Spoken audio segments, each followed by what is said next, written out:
sa pagpapatuloy ng ating istorya. Sa sandaling yun, mariing nakatitig si Zhu Huaqian sa kanyang kamay, Worry sinusuri ang kakaibang lakas na ngayoy dumadaloy sa kanyang buong katawan. Sa paligid niya, kumikislap ang liwanag na tila mga bituin sa kalangitan, umiikot at sumasayaw sa hangin habang sumisiklab ang enerhiya ng kanyang tagumpay sa breakthrough, sa kaibuturan ng kanyang isipan, mariin niyang winika, ang espiritual na enerhiya sa loob ng katawan ay ganap na nagbagong anyo tungo sa diwa ng immortal, pinipino na parang esensya ng isang ilog ng mga bituin, dumadaloy ng walang patid, at sa isang iglap, nagkaroon ng tugmaan sa pagitan ng langit at lupa. Mabagal ngunit puno ng kapangyarihan niyang itinaas ang espada, at sa isang kisap mata, kung mawala ang isang malinis at matalim na hiwa ng espada, mabilis na parang kidlat, ngunit may bigat na parang bundok, upang subukin ang bagong lakas na kanyang tinamo, sa sarili bulong niya, may halong paniniwala at pagkamangha, ang lakas na ito, higit 10 ulit na mas makapangyarihan kaysa dati. Sumambulat ang tanawin ng kanyang atake, isang napakalalim at napakalawak na bitak ang bamuka sa lupa, halos hatiin ito sa dalawa. Muli siyang napabulong, tinig na puno ng paghanga, sa isang simpleng pag-igkas ng espada, nahati ang kabundukang 10,000 metro ang haba, at ang hiwang ito ay naglalaman lamang ng 70% ng aking buong lakas, at sa mas mabigat na tinig, idinugtong niya, ang pagitan ng immortal at mortal ay hindi lamang agwat ng antas, ito'y tulad ng pagitan ng ulap at putik, ng langit at lupa. Samantala, si Li Wuji ay napanganga, nanlaki ang mga mata sa pagkabigla sa nasaksihan, sa kanyang isipan, mariin niyang winika, ito ba ang kapangyarihan ng isang tunay na immortal? Ang isang simpleng hiwa ng espada ay tila kayang pumatay ng isang tribulation transcender, at habang kumunat ang kanyang noo, idinagdag niya, isang true immortal lamang sa antas na ito. Ngunit siya'y naliwanagan ng aking guro, hindi na nakapagtataka. Sa kabilang panig, sumabog ang tuwa ng mga cultivator sa paligid, sabay-sabay na nagpahayag, binabati ka namin, Senior, sa iyong pag-abot sa immortalidad. Si Ouyang Feng, may tinig na puno ng paghanga, ay nagsabi, binabati kita, Senior, mula ngayon, malaya ka na sa gapos ng buhay at kamatayan, sa isang kumpas ng iyong kamay, kaya mong yumanig ang mga bundok at ilog, mula ngayon, ikaw ang magiging haligi ng kunon.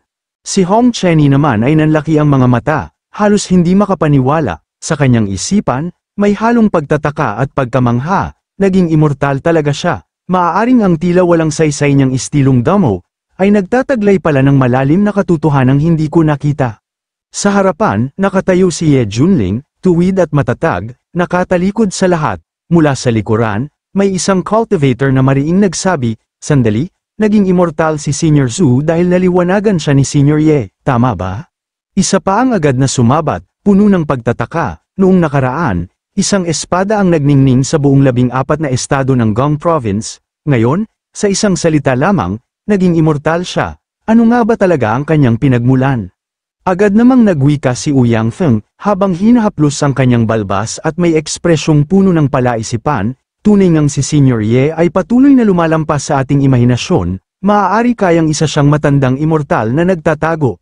Samantala, si Chen Xiao ay nagngangalit ang mga ngipin, ang mukha'y nababalot ng matinding galit, sa kanyang isipan, mariin niyang isinumpa, bakit ba palaging siya ang kumukuha ng lahat ng atensyon, at sa tinig na puno ng pag-uudyok, Senior Zhu, ngayong isa ka ng immortal, matapos kang hamakin ng Ye na yun, hindi mo siya dapat palampasin.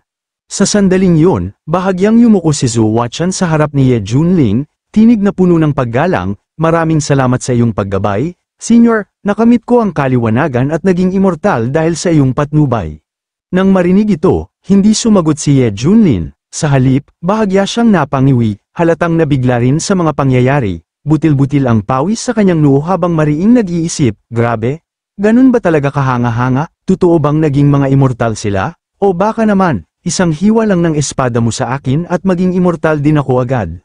Idinugtong pa niya, nakataas ang isang kilay, kalimutan na, hindi naman ako nag-aalala sa pag-angat ng antas ko. Baka sakaling may kakaibang pagkakataon sa Fallen Immortal Island. Pagkatapos, kalmado siyang tumugon, may kumpiyansa sa tinig, hindi masama, mabuti at naunawaan mo ang aking paggabay.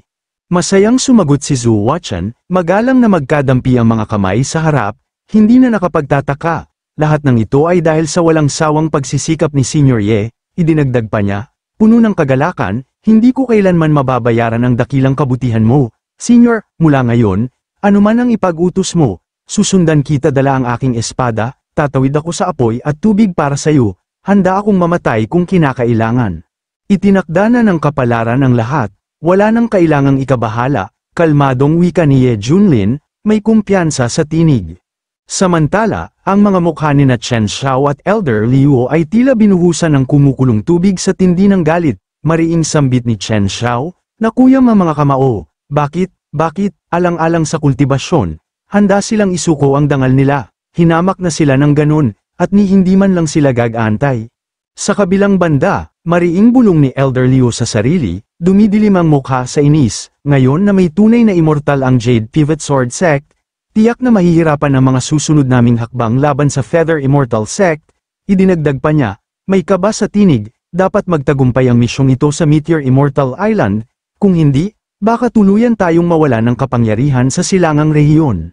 Ngunit biglang, 4 na bugso ng gintong liwanag ang pumailan lang sa paligid, kasabay ng malakas na bugso ng hangin, hudyat ng pagbubukas ng Immortal Island. Nang makita ito, mabilis na lumipad ang mga cultivator, nag-uunahan upang makapasok, masigla nilang ipinahayag, bukas na ang Fallen Immortal Island, ito ang sinag ng teleportasyon. Ngunit paglapit nila sa sinag upang pumasok, bigla silang tumilapon pabalik, tila tinanggihan ng isang di nakikitang pader. Mariing sambit ng isa, puno ng inis, "Nasa Tribulation Transcendence Realm na ako. Ngunit hindi ako karapat-dapat para sa pagsubok na ito, hindi katanggap-tanggap." Idinugtong naman ng isa pa, may pagkadismaya, "Napaka-injusto, ang mga bag itong cultivator pinapapasok, pero ang isang matandang tulad ko ay tinatanggihan."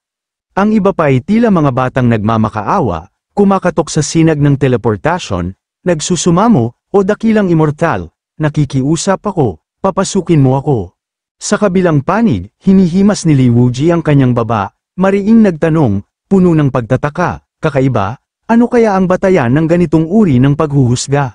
Agad namang sumagot si Hong Chenny, may kumpiyansa at bahagyang ngisi, "Sa palagay ko, sinusukat nila ang potensyal ng mga cultivator, kung walang halaga, hindi sila karapat-dapat pumasok sa Fallen Immortal Island." Pagkatapos, mabilis na nag-utos si Ye Junlin sa kanyang 2 disipulo, "Tara na, dahilan upang sabay-sabay silang sumugod sa sinag ng teleportasyon, patungo sa Fallen Immortal Island kung saan gaganapin ang paligsahan." Samantala, sa di kalayuan, matatag na nakatayo sa gilid ng bangin sina Chen Xiao at Elder Liu, kapwa nakatalikod sa tanawin ng malawak na kalangitan, mariing wika ni Elder Liu, may tibay at determinasyon sa tinig, pinili ng kapalaran, "Ikaw ang pumasok, alam kong ubos na ang aking kakayahan, at ang pagkakataong ito para maging immortal ay hindi na para sa akin, ngunit ikaw ay tiyak na magtatagumpay." Masiglang tumugon si Chen Xiao, mahigpit ang pagkakakuyom ng kamao, nagliliyab ang determinasyon sa mga mata, "Sige, Old Liu, gagawin ko ang lahat ng aking makakaya." Idinugtong pa niya, puno ng kumpiyansa, "Maghintay ka lang hanggang sa ako'y maging Panginoon ng Fallen Immortal Island at bumalik, tara na." Sa puntong yun, unti-unting lumabas mula sa sinag ng teleportasyon si Hong Chenny, may pagtataka sa kanyang isipan, bulong niya sa sarili, sa wakas, nagsisimula na. Si Ye Junlin ay tila walang pakialam, ngunit sino ang nakakaalam kung ano ang kanyang binabalak, tumayo siya ng tuwid, may tindig na parang diyosa ng kagandahan, at nagpatuloy, sa pakikialam ng mga tunay na immortal, malamang na maging isa na namang magulong labanan ang pagsubok na ito.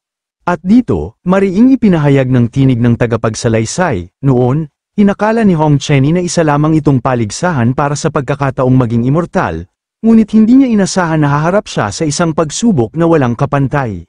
Lumipat ang eksena sa loob ng Fallen Immortal Island, ang kalangitan ay nababalot ng gintong harang, at sa ibaba nito, nagtipon-tipon ang mga cultivator, ngunit bigla silang natigilan nang mapagtanto nilang bumaba ang kanilang antas ng kultibasyon, mariing sambit ng isa, puno ng pagtataka, "Sandali, bakit bumaba ang aking kultibasyon sa Chi Training Realm?" Sumabat ang isa pa, habang mariing tinitigan ng sariling kamao, "Ako rin." May isa namang nagsabi, "Mabuti na rin, kung hindi, walang makakalaban kay Senior Zhu." Samantala, sina Li Wuji at Hong Chenny ay seryosong nakatingala sa langit, mariing wika ni Li Wuji, may halong pagtataka, "Guro, kapareho ito ng nangyari sa atin noon sa Medicine King Valley." Idinugtong ni Hong Chenny, nakataas ang kilay, mukhang kapangyarihan na naman ng mga batas ang gumagana. Sa tingin ko, ang may-ari ng isla ang nagtakda nito. Sa puntong ito, bahagyang nakangisi si Ye Junlin habang palihim na sinisipat si Zhu Watchen mula sa kanyang likuran, mariin niyang wika, mabuti ito, sa ganitong paraan patas ang lahat, ngunit sa kanyang isipan, lihim siyang natawa, syempre, hindi ako kabilang dito, hey, sa ganitong paraan, kahit si Zhu Watchen ay hindi magiging banta sa akin sa isla. Samantala, mariing tinitigan ni Zhu Watchen ang kanyang espada, nakataas ang kilay at may matalim na tingin, bulong niya sa sarili. Sa wakas, nakamit ko ang pagiging tunay na immortal. Dapat sana'y kaya ko nang hamakin ang lahat ng nilalang. Ngunit heto't tila ako'y tinapak sa ulo, idinugtong pa niya, may kumpiyansa, wala na, kahit wala akong kultibasyon. Basta't nasa akin ang espadang ito, wala akong kinatatakutan. Ngunit bigla, isang malakas na bugso ng hangin ang bumulusok mula sa pagitan ng dalawang matatiyog na bato. Sa isang iglap, sumiklab ang nakakasilaw na gintong liwanag. Dahilan upang mapalingon ang lahat ng cultivator sa pinagmumulan nito. Mariing sambit ng isa, mukhang magsisimula na ang pagsubok. Mariing tanong naman ni Li Wuji, puno ng pagtataka, ano kaya ito?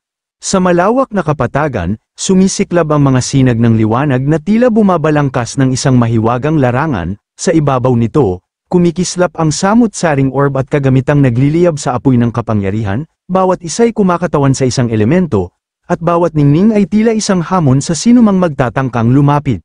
Sa ibaba, nakatayo ang ilang mandirigma, nakatingala sa mahiwagang larangan na parang chessboard, namamangha sa kagilahil-alas na tanawin, ang hangin ay mabigat sa enerhiya, at bawat tibok ng kanilang puso'y sumasabay sa alon ng kapangyarihang bumabalot sa paligid. Sa gitna ng mga makukulay na mga mahihiwagang larangan, makikita ang mga halo-halong mga kasangkapan na may sinaunang ukit ang lumulutang, napapalibutan ng mga makukulay na enerhiya na tila sabay nagmula sa langit at impyerno. Hindi ito basta kasangkapan, tila ito ay isang susi para sa gaganapin para sa unang level ng paligsahan. Kasunod nito, mariing ipinaliwanag ng tagapagtaguyod ng paligsahan habang makikita ang isang dice at orasan ng buhangin, ang susunod ay ang mga patakaran para sa unang pagsubok, bawat isa ay magpapaliko ng dice upang makakuha ng numero, at susulong ayon sa numerong iyon. Sa daan, may mga gantimpalang hindi inaasahan na maaaring lumitaw. Kung makarating ka sa dulo bago maubos ang oras sa orasan ng buhangin, makakapasok ka sa susunod na antas, ligtas ang pagsubok, kung may panganib na ikamamatay, dali-dali kang ililipat agad palabas ng isla. Sa sandaling yun, hinimas-himas ni Ye Junlin ang kanyang baba, bahagyang ngumisi at bulong sa sarili, ha? Parang aeroplane chess ito ah? May ganitong klaseng pagsubok pala, nakakatuwa. Mula sa kalangitan, bumaba ang isang dambuhalang orasan ng buhangin, kumikislap sa gintong liwanag na tila nagdadala ng banal na kautusan. Habang dahan-daang umaagos ang buhangin, lumitaw mula rito ang nag-aapoy na mga dice, bumabagsak patungo sa lupa na parang mga palatandaan ng kapalaran.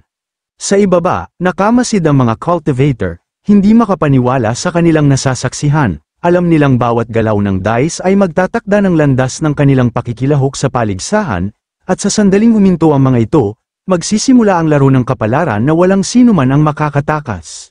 Kasabay nito, mariing sambit ni Hong Chenny, natigilan sa pagkagulat, ito ang unang beses na nakakita ako ng ganitong uri ng pagsubok, tila sinusubok nito ang swerte ng mga cultivator.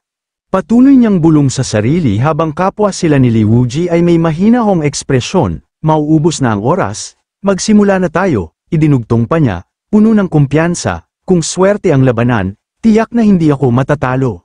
Samantala, ngumisi si Ye Junlin, may kumpiyansa sa tinig ng kanyang isipan, na pagtatanto na hanggang ngayon ay hindi pa nagpaparamdam ang kanyang tamad na system. Kung tungkol sa dice ang pag-uusapan, hoy, system, gumising ka, nasaan ang golden lock ko? Pagkasabi nito, dumagundong ang tinig ng system, ding, paumanhin host, nakatulog na naman ako, binabati kita, host, nakarating ka na sa check-in point, iginagawad ko sa iyo ang napakalaking halaga ng golden lock. Sa sandaling yun, nakatayo si Ye Junlin sa harap ng dice, nababalutan ng bugso ng gintong enerhiya ang kanyang katawan, tila ito na ang gantimpalang tinatawag na golden lock mula sa system, bulong niya sa sarili, may kumpiyansa, ngayon na nasa akin na ang golden lock, hindi ko na maisip kung gaano kalupit ang magiging resulta ng aking pag-ikot ng dice. Ngunit, bigla siyang umisi nang may panunuya nang mapansin niya ang isang taong tila pamilyar sa kanya na lumahok rin sa paligsahan. Hinimas-himas niya ang kanyang baba at mariing bulong sa sarili, "Ha? Pati siya nandito. Kung ganun, maglaro tayo ng mas kapana-panabik." At doon, sa gilid, makikita si Chen Xiao na nakatayo, seryosong nakatitig sa dice sa kanyang harapan, worry pinag-aaralan ang bawat posibilidad. Samantala, si Zhu Huachen kasama ang iba pang kalahok na cultivator ay nagsimulang gumalaw. Mabilis siyang sumugod patungo sa isang kahon na nasa loob ng tila dambuhalang chessboard. Mariin niyang sambit, puno ng pagtataka, mukhang ang harang na ito ay nakakapag-iwalay sa mga cultivator, kaya't hindi sila makakaapekto sa isa't isa. Agad niyang binuksan ang kahon, kinuha ang isang pirasong papel, at binasa ito. Unti-unting nanlaki ang kanyang mga mata habang binabasa ang nakasaad, sumayaw ng sayaw ng gorilya sa lugar sa loob ng 10 hininga, at maaari kang agad na lumundag ng 70 espasyo, kung hindi susundin, automatikong babalik sa panimulang punto. Parang binagsakan siya ng dambuhalang problema ng proyekto sa flood control si Zhu Huachen, mahigpit niyang ikinuyom ang papel at dinurog ito sa kanyang palad. Mariing bulong, "Ano? Paano nagkaroon ng ganitong kaiyahiyang patakaran? Ako? Isang kagalang-galang na sword immortal?" Huminga siya ng malalim, ngunit idinugtong, "Pero kung babalik ako sa umpisa ngayon, tiyak na may iwan ako ng malayo." Ngunit tila biglang siyang natigilan ng samapol sa kanyang pandinig ang isang malakas at puno ng paghanga na tinig mula sa kanyang likuran. Sa malinaw at buo nitong wika, narinig niya ang, "Wow, ang ganda ng diwata," mga salitang agad na kumalabit sa kanyang kuryusidad at nagudyok sa kanya na mabilis na lumingon. At doon, tumambad sa kanya si Hong Chenny na nakasuot ng marangyang kasuotang pangpalasyong tila para sa isang prinsesa, maliksing sumasayaw. Bawat galaw ay malinis at kaaya-aya, sinasabayan ng mahinahong ihip ng hangin at paglipad ng mga talulot ng bulaklak, tila isang diyosa ng kagandahan na bumaba mula sa langit. Kasabay nito, patuloy ang mga bulong ng paghanga mula sa mga cultivator, walang kapantay ang kanyang sayaw, ang kanyang baywang ay kayang yakapin ng 2 daliri, isang kagandahang kayang magpabagsak ng mga kaharian at lungsod. Nang makita ito, halos mamuti ang mga mata ni Zhu Huachen sa galit. Mariing bulong, "Bakit ganon? Napakadali ng patakaran niya, hindi patas." Si Li Wuji naman ay nanlaki ang mga mata, hindi makapaniwala. Si Senior Brother Hong, naglakas loob magsuot ng kasuotang pangpalasyong pambabae at sumayaw, tuluyan na ba siyang nabaliw at naging demonyo?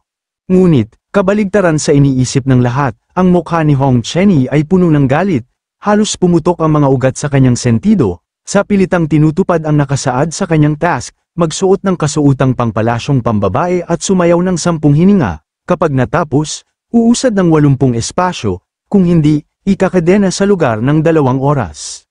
Makalipas ang ilang saglit, huminto siya at mariing bulong habang unti-unting naglalaho ang kanyang kasuotan, "Hindi ko inakalang may ganitong kaiyahiyang patakaran." Idinugtong pa niya, puno ng puot, "Lahat ng nakakita nito, paglabas ko, huhukayin ko ang kanilang mga mata. Kahit sigurado akong malalampasan ko ang laro, napakalaki ng kapalit." Sa inis, bulong pa niya, at tungkol doon sa may apelyidong Ye, kailanman ay hindi siya dapat makakita ng ganitong nakakahiyakong anyo. Bahagya siyang lumingon at sinipat si Ye Junlin na nakatayo sa di kalayuan, walang emosyon sa mukha, mariin niyang sambit, puno ng pagtataka, "Ha? Tulala pa rin siya, ano na naman kaya ang iniisip ng taong ito?" Sa sandaling yun, masayang tumingin si Hong Chenny sa dice sa itaas at mariing wika, puno ng kumpiyansa, "Dahil hindi mo sinunggaban ang pagkakataon, akin na ang unang pwesto."